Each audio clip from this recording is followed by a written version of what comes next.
Hi, my name is Bill Griffin. I'm the artistic director for the Vail Prophet Parade.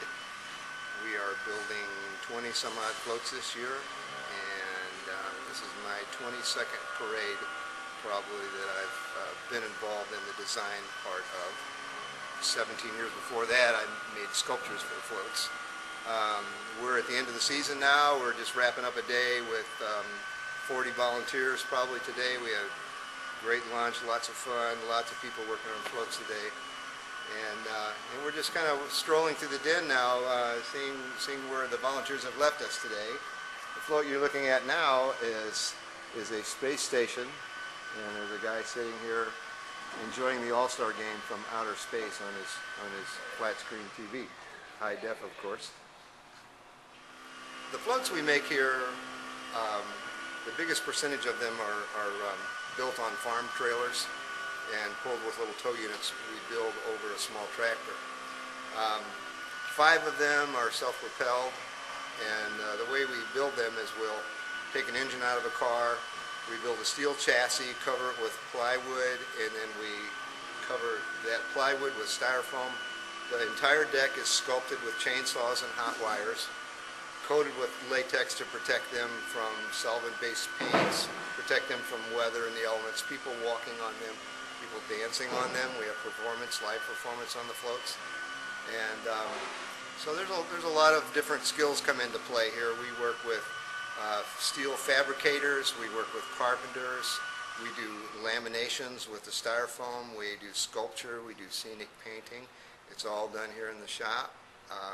We have a really huge volunteer base that comes in to the den and does a great deal of support work for the skilled labor part of it that happens here.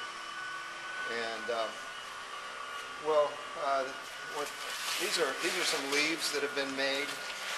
We don't really have products that are made for our industry, so we borrow products from other industries.